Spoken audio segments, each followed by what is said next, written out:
Marcos 9. La transfiguración. Audio comentario Marcos. A Jesús es transfigurado. 1, 2 a 3. Jesús es transfigurado delante de sus discípulos. 6 días después, Jesús tomó a Pedro, a Jacobo y a Juan, y los llevó aparte solos a un monte alto, y se transfiguró delante de ellos. Y sus vestidos se volvieron resplandecientes, muy blancos, como la nieve, tanto que ningún lavador en la tierra los puede hacer tan blancos. A Pedro, a Jacobo y a Juan. La mayoría de las personas asumen que Jesús tomó a estos tres en esta y otras ocasiones debido a que eran los favoritos especiales del Señor.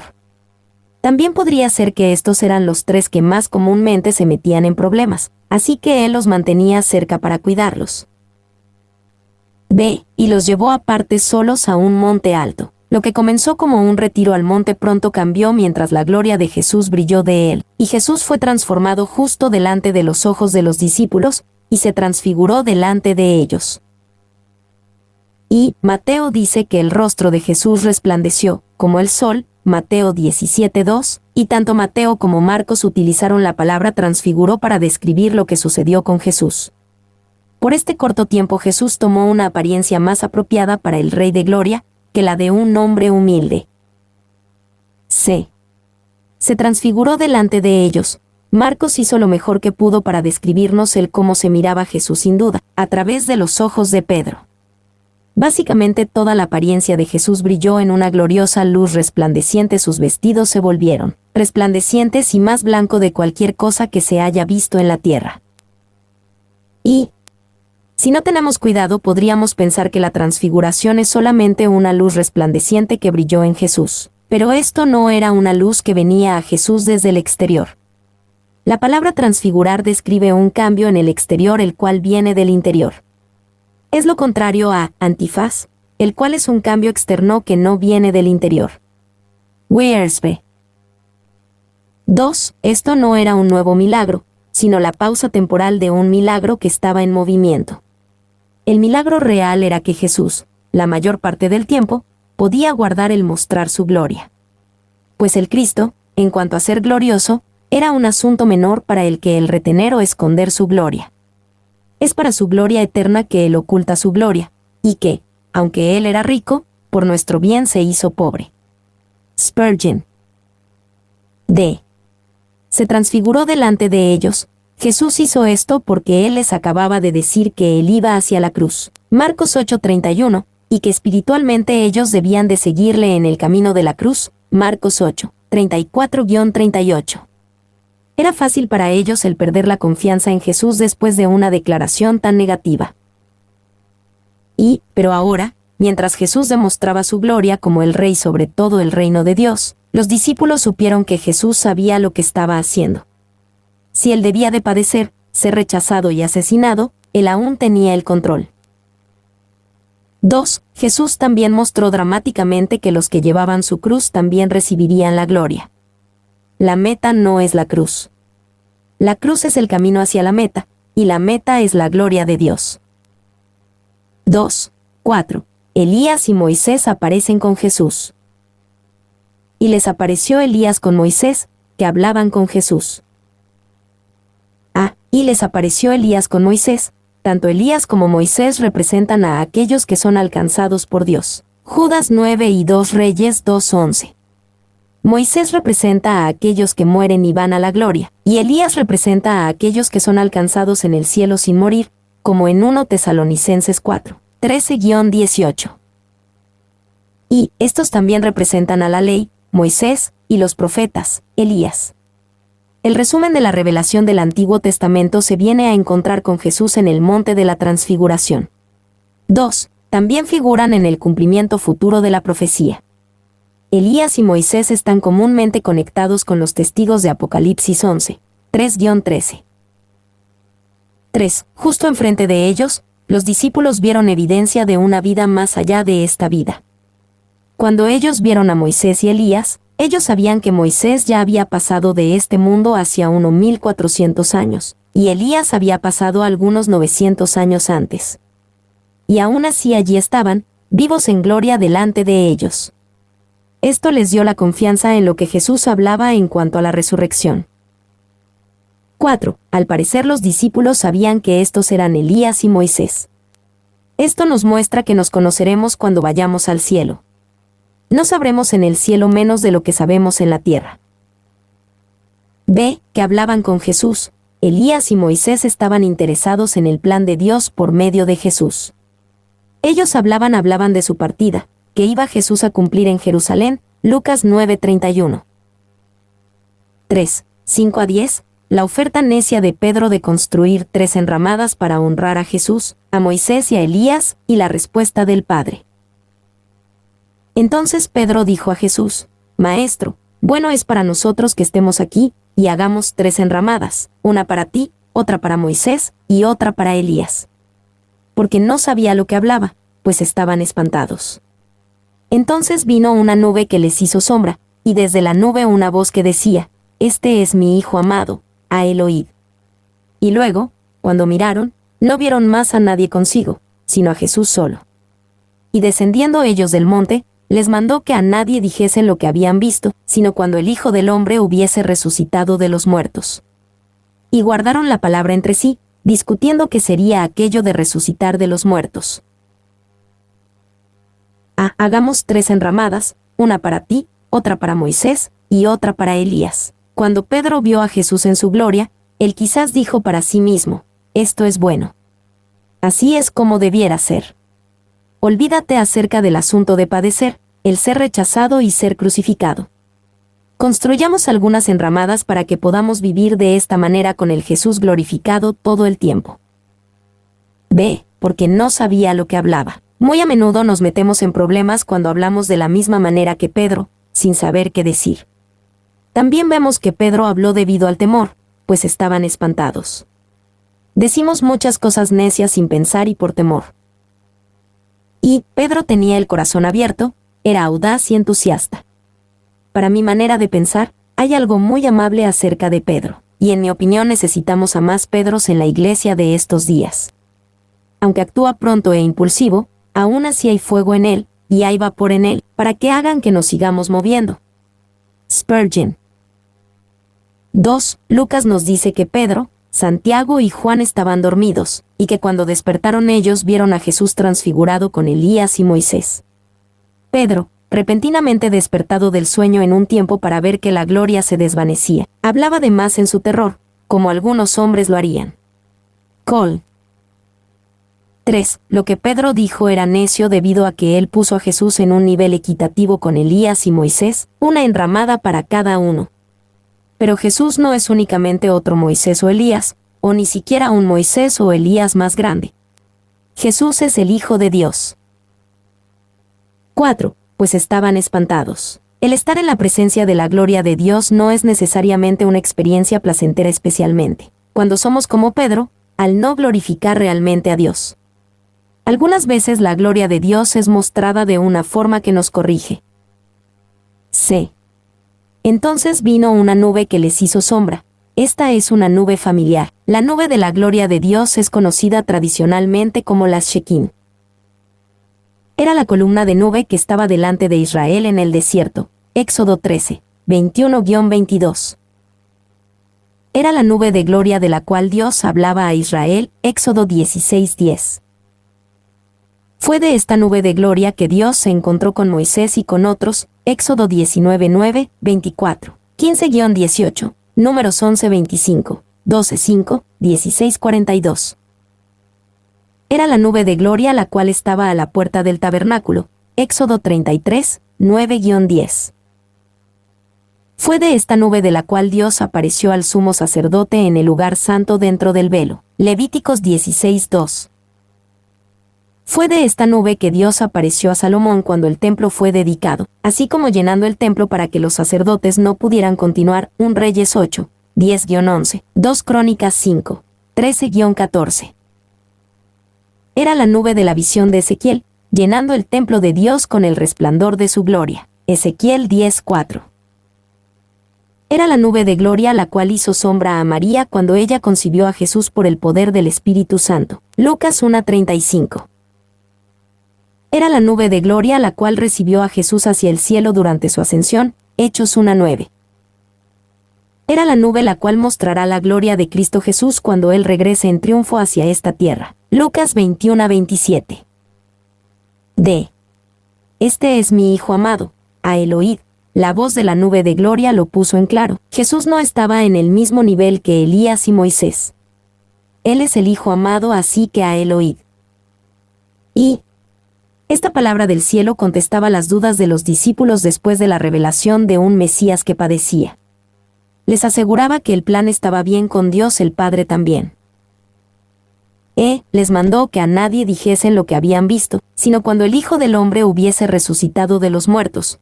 Cuando todo hubo terminado, Pedro, Juan y Santiago guardaron la palabra entre sí. Después de todo, ¿quién les creería?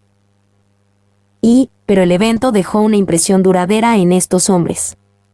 Pedro relató lo que sucedió en 2 Pedro 1, 16-18, como la voz de Dios que decía, «Este es mi Hijo amado», a él oíd aún resonaba en sus oídos, confirmando así quién era Jesús.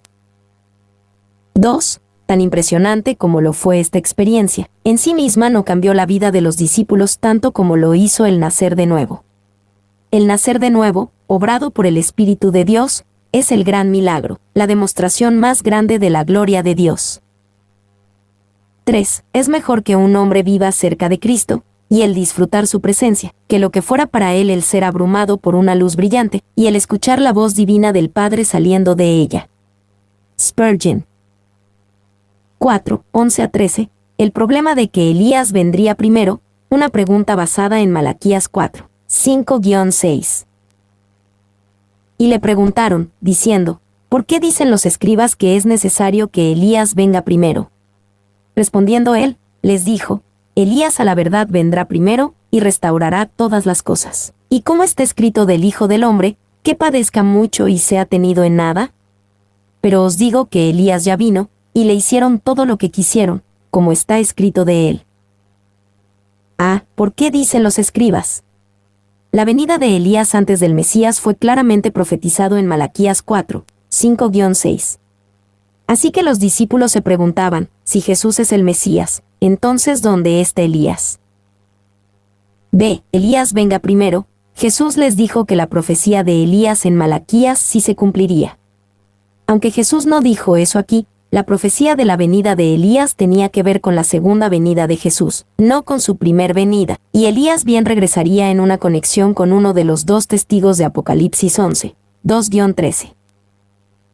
Y, como está escrito del Hijo del Hombre, que padezca mucho, Jesús aquí atrae la atención sobre su primer y segunda venida.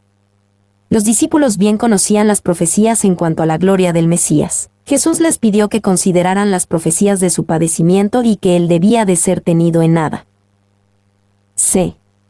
Pero os digo que Elías ya vino. Mientras que es verdad que Elías debía de venir en referencia a la segunda venida de Jesús, también había un sentido en el cual Elías ya había venido en la persona de Juan el Bautista.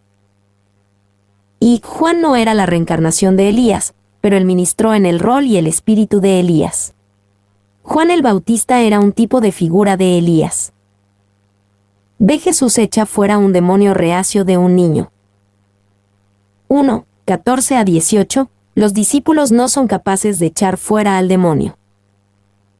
Cuando llegó a donde estaban los discípulos, vio una gran multitud alrededor de ellos, y escribas que disputaban con ellos. Y enseguida toda la gente, viéndole, se asombró, y corriendo a él, le saludaron. Él les preguntó, ¿qué disputáis con ellos? Y respondiendo uno de la multitud, dijo, Maestro, traje a ti mi hijo, que tiene un espíritu mudo, el cual, donde quiera que le toma, le sacude, y echa espumarajos, y cruje los dientes, y se va secando. Y dije a tus discípulos que lo echasen fuera, y no pudieron.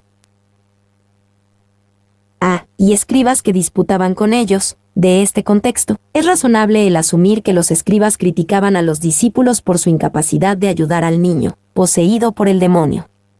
Uno se pregunta el por qué estos mismos escribas, en lugar de avergonzar aún más a los discípulos cabizbajos, no se prepararon para exorcizar al demonio ellos mismos, como una prueba de su ortodoxia.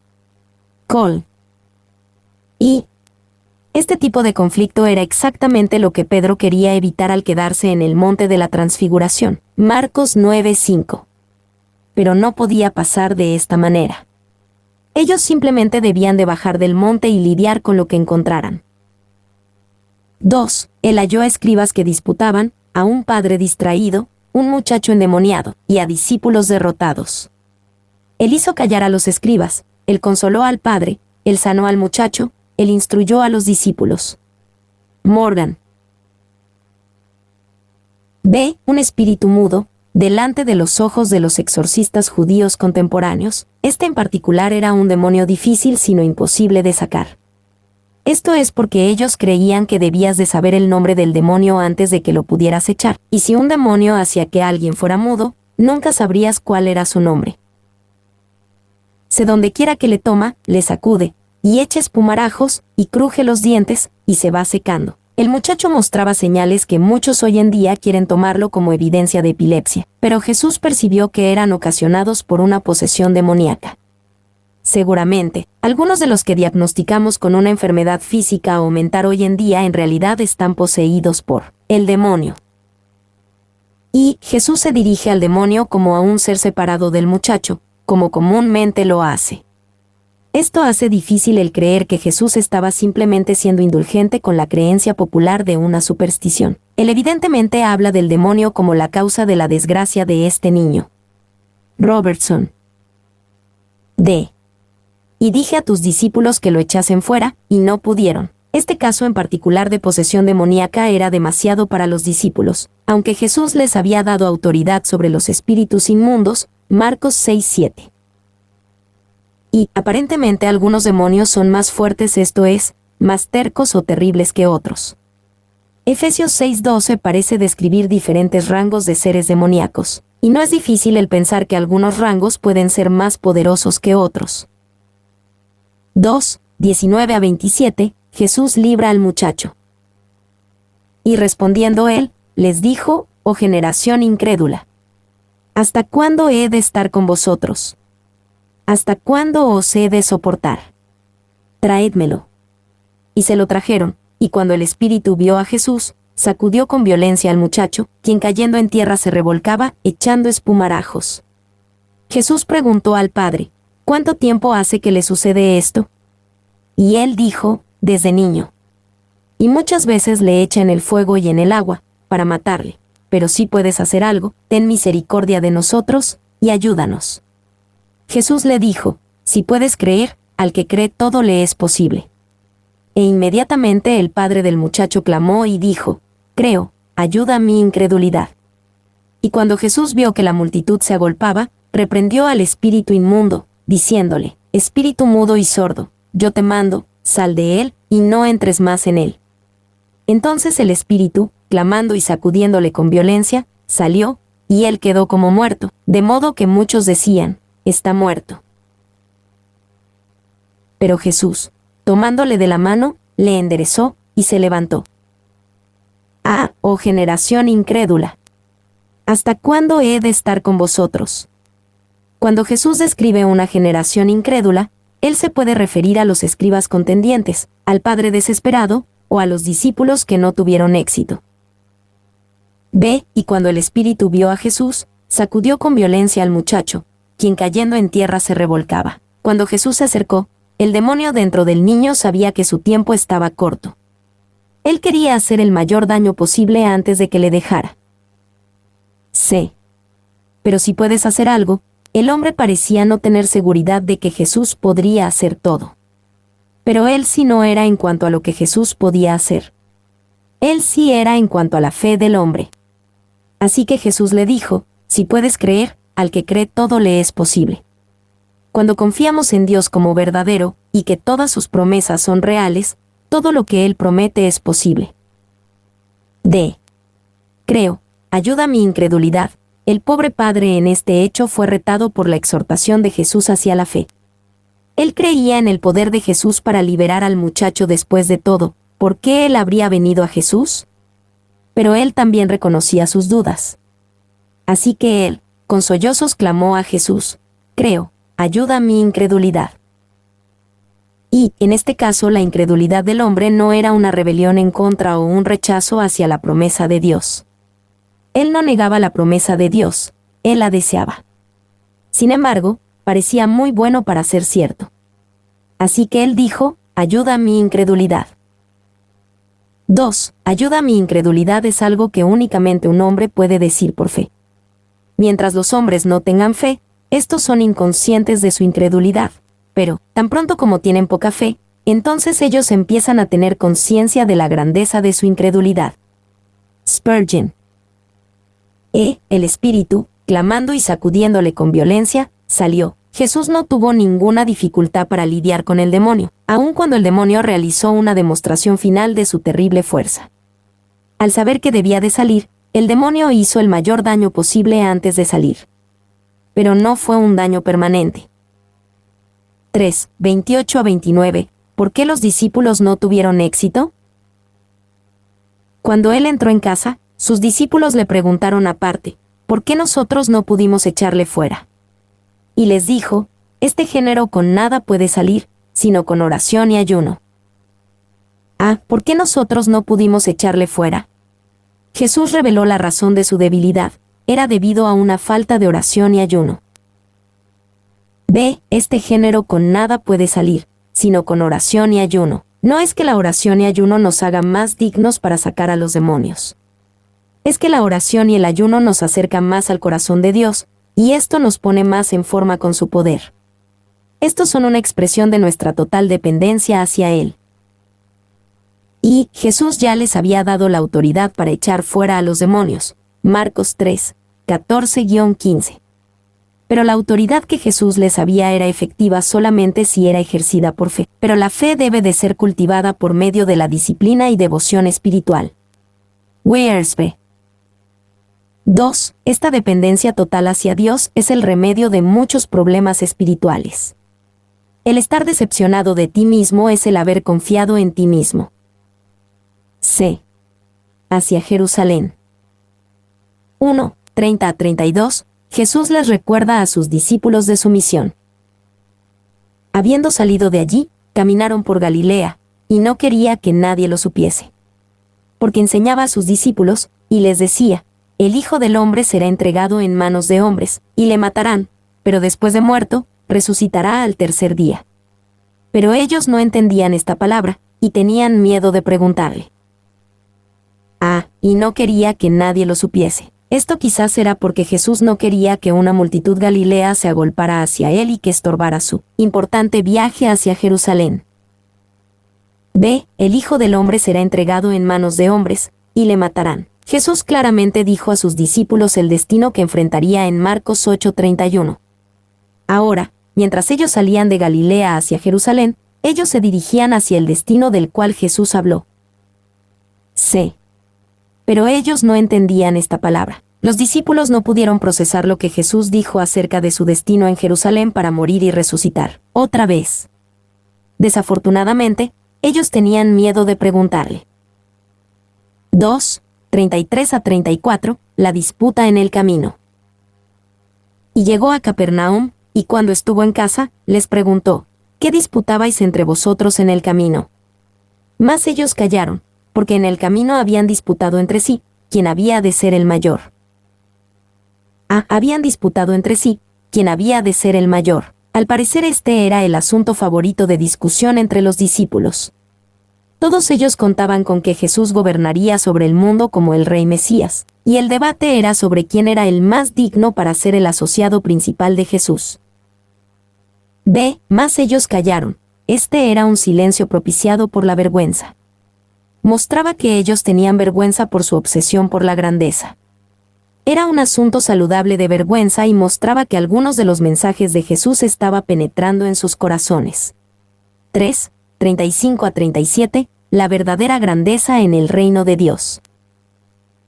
Entonces él se sentó y llamó a los 12, y les dijo, si alguno quiere ser el primero, será el postrero de todos, y el servidor de todos.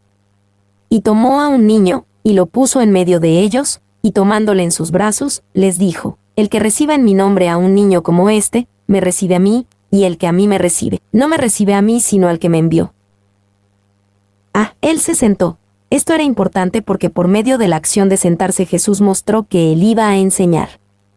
Cuando un rabino estaba enseñando en su rol de rabino, de la manera que un maestro enseña a sus alumnos y discípulos, cuando él en realidad iba a hacer un pronunciamiento, él se sentaba. Jesús deliberadamente tomó la posición de un rabino que enseñaba a sus pupilos antes de hablar. Barclay. B. Si alguno quiere ser el primero, será el postrero de todos y el servidor de todos. La pregunta que estaba en el aire era, ¿quién sería el más grande?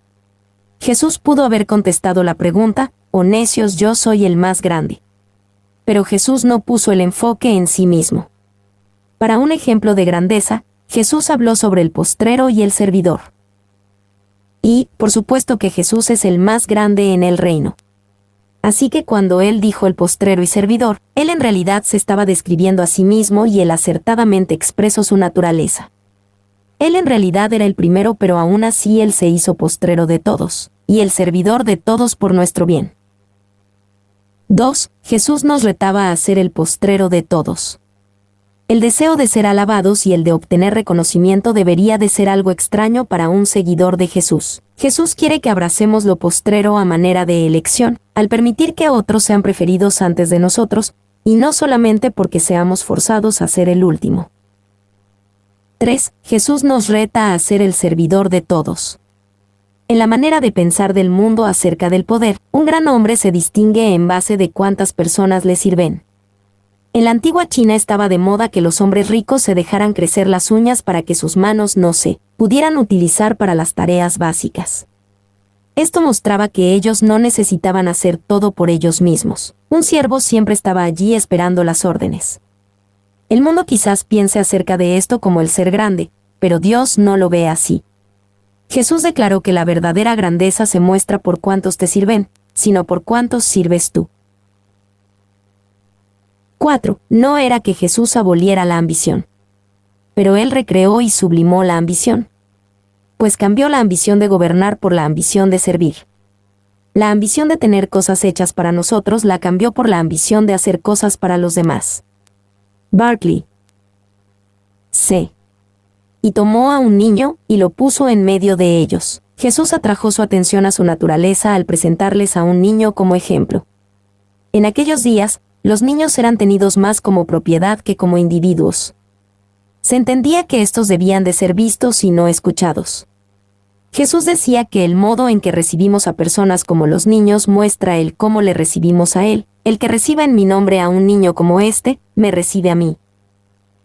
Y los niños no presentan amenazas. No tenemos temor de conocer a un niño de 5 años en un callejón oscuro. Cuando tenemos una presencia dura y abrumadora, no somos como Jesús. 2. Los niños no son buenos en engañar. No hacen un muy buen trabajo en tratar de engañar a sus padres. Cuando somos buenos en escondernos a nosotros mismos y en engañar a otros, no somos como Jesús. D.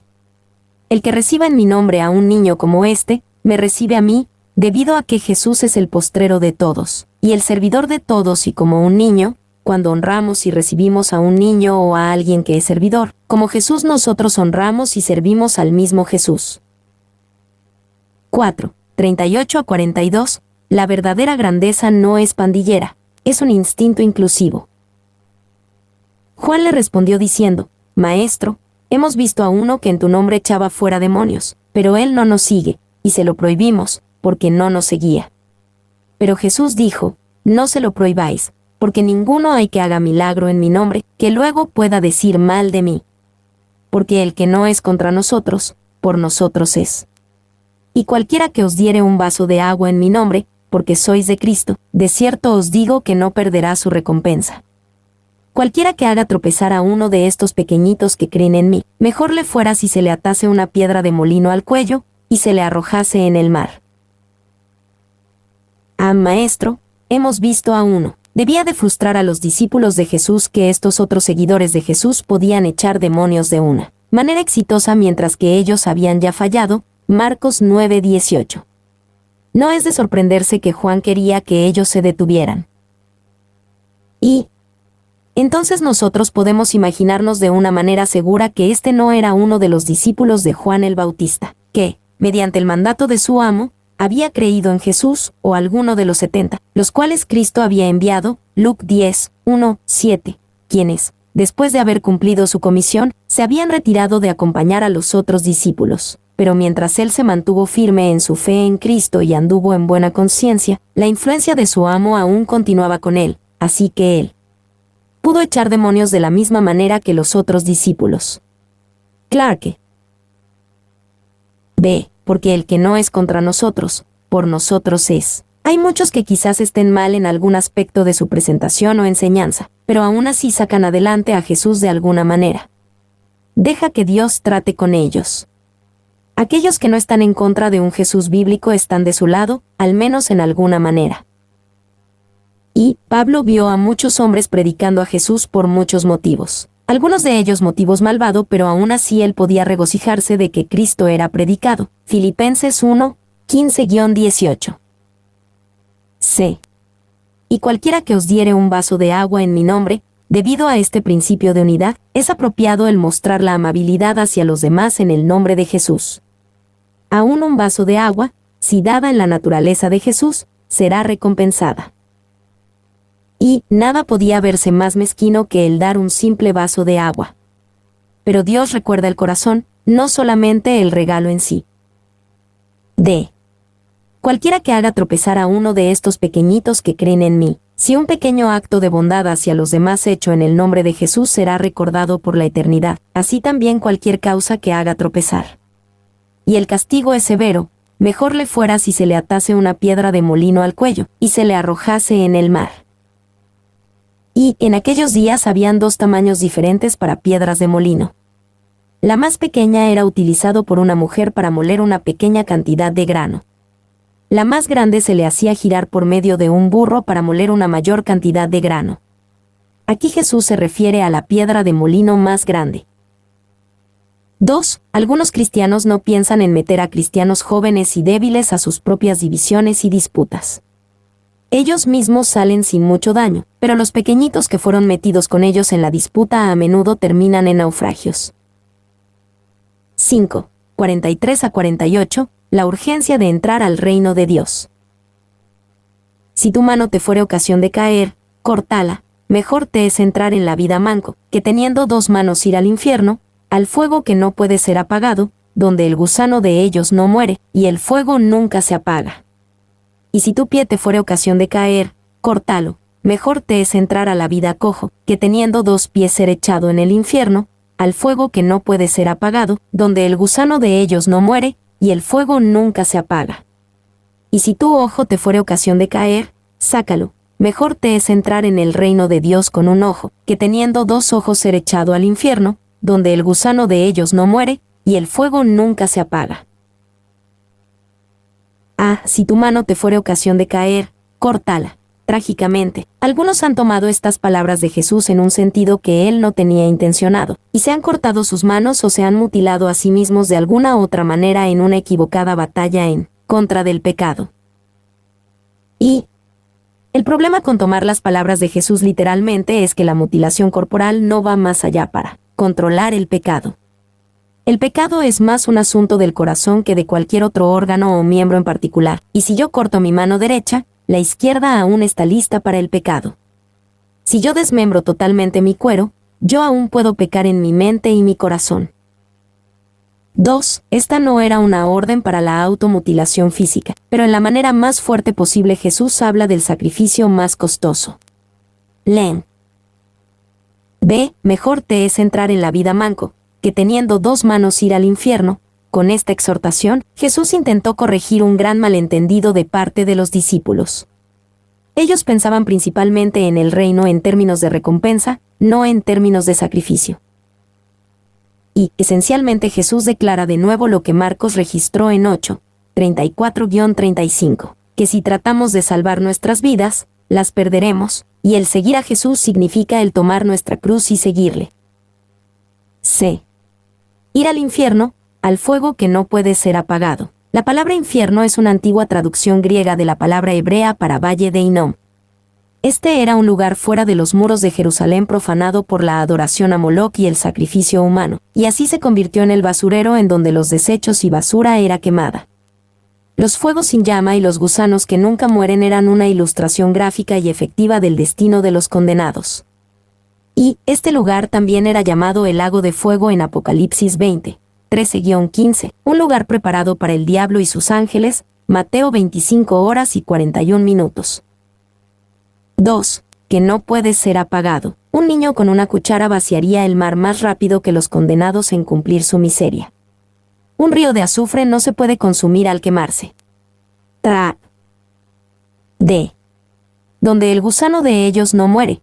Al parecer cada quien tiene su propio gusano, su remordimiento en particular por los males que hizo, y por la gracia que rechazó, mientras el fuego, el estado de tormento, es común para todos. Lector. Que el Dios vivo les salve a ustedes de este gusano y de este fuego. Clarke. Y este gusano, divino, es solamente un remordimiento continuo y un reflejo furioso del alma sobre su propia tontería, y ahora de su gran miseria. Oh, considere esto antes de que tú, amigo, te esparzas sobre tus dioses, gusanos para tu cuerpo, demonios para tu alma. 2. El mensaje de Jesús era claro. El saber que tan terrible es el infierno, vale la pena cualquier sacrificio para evitarlo. Por lo tanto, no podemos pensar en el reino de Dios solamente en el contexto de recompensa. También debemos de pensar en términos de sacrificio. 6. 49-50, Jesús habla de sal y fuego. Porque todos serán salados con fuego, y todo sacrificio será salado con sal. Buena es la sal, mas si la sal se hace insípida, ¿con qué la sazonaréis? Tened sal en vosotros mismos, y tened paz los unos con los otros. Porque todos serán salados con fuego. Jesús declaró que sus seguidores serían salados con fuego y que todo sacrificio será salado con sal. La sal debe de retener su sazón, y esto traerá paz entre nosotros. B. Todos serán salados con fuego, y todo sacrificio será salado con sal. Este pasaje ha conducido hacia diferentes interpretaciones. Y la primera interpretación principal es que el fuego se refiere a la tribulación y aflicción. Estas cosas acompañan al sacrificio vivo, Romanos 12:1, del discípulo.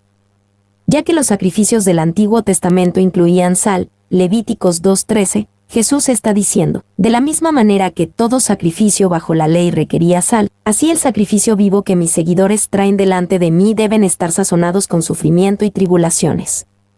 2. La otra interpretación principal es que el fuego se refiere al Espíritu Santo.